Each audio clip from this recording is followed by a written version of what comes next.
en el ombligo de la luna por Ciudad TV 21.2, el canal de la Asamblea. Bueno, y después de ver a este chico, a este joven dramaturgo, chavitito, no, qué joya de niño, ¿verdad? Me encanta que estos chavos vienen con toda la potencia del mundo. Wow. Bueno, y otro muy chavo, tal vez no tanto, pero también muy chavo, nuestro querido Ezra Alcázar. Platicó con el escritor y con el crítico español Paul Viejo, quien acaba de estar en México, y es una de las plumas más relevantes de la literatura rusa, la persona de la que él hizo la antología, y es nada más y nada menos que Anton Chekhov. Paul Viejo hizo la antología de Anton Chekhov. Bueno, es que Paul Viejo ha escrito varios ensayos sobre este autor, y no solo eso, también escribió la versión en español de sus cuentos completos, así que vamos a ver esta conversación que se antoja muy interesante aquí en la sección de la ciudad de las ciudades. Vamos a ver. Vamos a ver.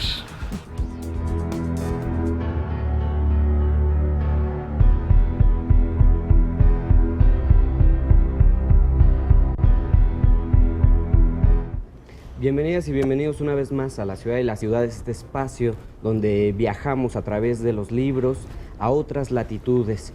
Hoy regresaremos una vez más a esos territorios un tanto fríos e invernales que están en Rusia, de la mano de dos personajes muy interesantes. El primero, muy bien conocido por ustedes ya, Anton Chekhov, el gran maestro del cuento ruso y del cuento en general, y Paul Viejo, quien hizo la monumental tarea de reunir todos sus cuentos en español. Bienvenido, Paul, ¿cómo estás? Muchas gracias, Ezra.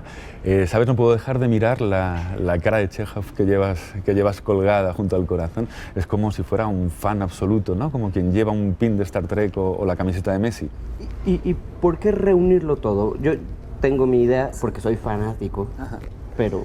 Bueno, en realidad había dos motivos para hacer esta edición, para llevar a cabo este proyecto.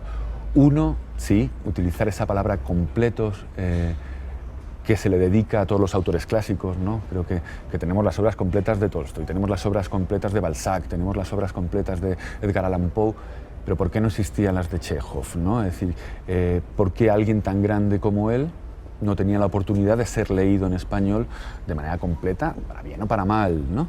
Pero no era el único motivo.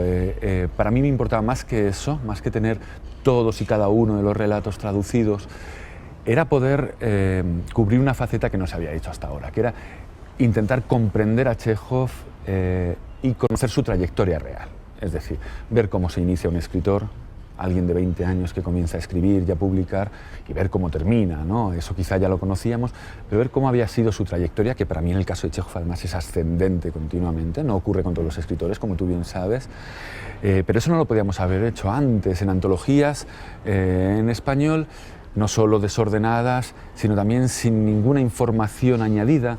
Uno, y esto intenta cubrirlo esta edición, dando notas, dando pues cada uno de los datos posibles que hayamos encontrado sobre cuándo se escribió el cuento, cómo se publicó, con qué seudónimos, qué anécdotas, cuántas versiones, para que el lector que lee el cuento y que lee los cuentos también comprenda al escritor, ¿no? Sin duda alguna, para nuestro mapa literario, Chekhov es muy importante, pero a la hora en la que tú te pones a investigar incluso los cuentos que no estaban traducidos, ¿qué tanta relevancia tenía Chekhov en el mundo ruso? Pero habrá creado un lenguaje nuevo, por eso destacó en ese momento, y un lenguaje que iba a permanecer. Tú sabes que algunos autores las palabras nos caducan y un siglo después hay que mirarlas en el diccionario, las expresiones se pierden, la forma de mirar se queda anticuada, que es todo lo contrario a lo que le pasó a Chekhov, ¿no? Si quizá resultó algo sorprendente en su momento, esa manera de escribir, esa manera de transmitir, precisamente es la que nos acerca ahora, por eso podemos seguir leyéndolo exactamente igual. Y ni siquiera con el primer Chekhov, porque aquí este es el cuarto tomo. Ese es el pequeño lujo, el cofre del tesoro, ¿no? Donde todos y cada uno de los cuentos son obras maestras, sin duda. ¿Qué pasa con el primer Chekhov? Claro, el primero es el cofre de las curiosidades, es la formación del escritor, es el adolescente soñando con ser escritor y además trabajando para ello, es decir, tenía que hacerlo de muchas maneras, escribir los cuentos que se le ocurrían por placer, pero también escribir por encargo y escribir con prisa y escribir con dificultades. Entonces nos encontramos con una situación curiosa que es las torpezas de un novel pero con el talento indiscutible, y eso se aprecia desde el primer momento, ¿no?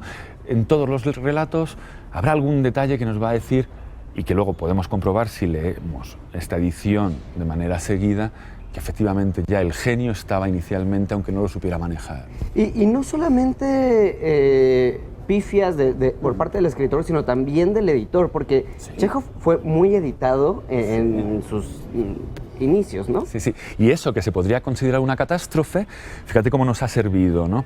Hay un caso que a mí me maravilla y del que hablo mucho, incluso en talleres y en aparatos más teóricos, un cuento como Se fue. Es una pequeña viñeta, 2 páginas, cuenta una escena entre un matrimonio que empiezan a hablar y acaba abandonando la habitación, ¿no? Ese cuento se sabe, rastreando la documentación, que termina tan abruptamente por exigencias del editor de la revista. Es decir, Chekhov entrega un cuento que no sabemos cuánto ocupó en su momento porque se ha perdido el resto de los papeles, pero sí sabemos que eso se recortó. Que se recortase así de repente no solo ha dado pie a que se pudieran escribir finales, como llamamos ahora, abiertos, sino que las cátedras estadounidenses están llenas de doctores hablando sobre el subtexto de Chekhov, que es precisamente lo que no se cuenta, lo que va por debajo de la historia, lo que sucede en otro lugar, cuando Chekhov lo hizo sin querer. Claro, Chekhov aprende de sí mismo también, y descubre que eso puede tener una utilidad y empezará a aplicarlo de manera más consciente y más talentosa. Pero es maravilloso que un desastre editorial dé lugar a la historia de la literatura.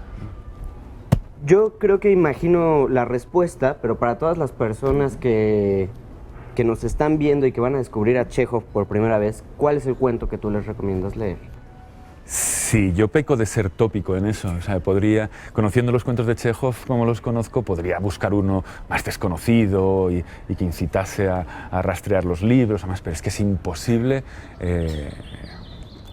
Creo que sería solo una cuestión de gusto subjetiva decir que La dama del perrito no es el mejor cuento de Chekhov. Porque yo a veces incluso, si existe polémica en la conversación, me atrevo a decir hasta que es el mejor cuento de la historia universal, La dama del perrito, por muchos motivos. Pues muchísimas gracias, Paul. No solamente trabajaste con Chekhov para los cuentos completos, sino que está la correspondencia con Olga Nipper, que es otra joyita para construir la biografía, tal vez, de este personaje súper importante. Sí, porque aunque en la edición de los cuentos completos intentamos, en la medida que se puede, porque todo escritor está asociado a una vida irremediablemente, intentamos que su biografía no afectase a esta edición, es decir, conocer solo el proceso de escritura, el proceso de publicación y demás. Pero es que la vida de Chekhov, aunque discreta, aunque tranquila como sus cuentos, aunque pequeña como sus cuentos y sobre todo muy corta, también es igual de interesante. Y esto que es una mirada a la intimidad, un poco voyeur, indiscreta, muy tierna y muy interesante por todo lo que cuenta a su pareja, era también una delicia hacerlo. Pues qué maravilla. Ya escucharon, amigos, los cuentos completos de Anton Chekhov, que son 4 tomos, este es el 4, y la correspondencia de Chekhov con Olga Nipper, publicados por Páginas de Espuma y muy bien editados por Paul Viejo. Muchas gracias, Paul. Muchísimas gracias. Yo soy Ezra Alcázar, esto fue La Ciudad de las Ciudades y nos vemos la próxima.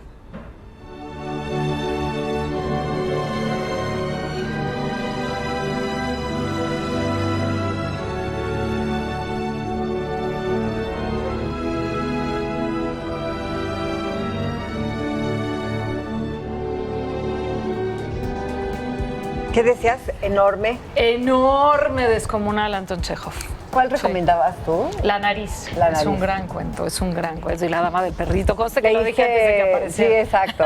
que además son 3 libros los que ya... Son 4. Esta edición son 4. Son 4 tomos. Qué padre. Recomiendo mucho, acérquense a Anton Chekhov, escritor del siglo XIX ruso. Espléndido. ¿Cómo es fan Ezra que trae aquí que trae su botón?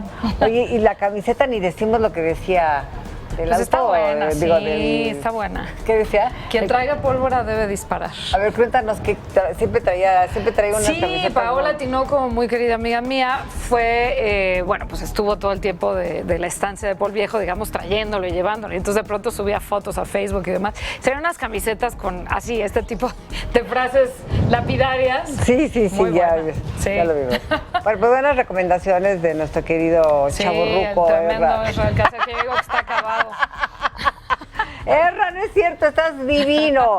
Es un chamaco. Es un pibe. Es un pibe. Bueno, ya ahorita regresamos. Casi estamos ya la parte final, pero vamos con música, mi querida. Vamos, Julia. sí, regresamos ahorita.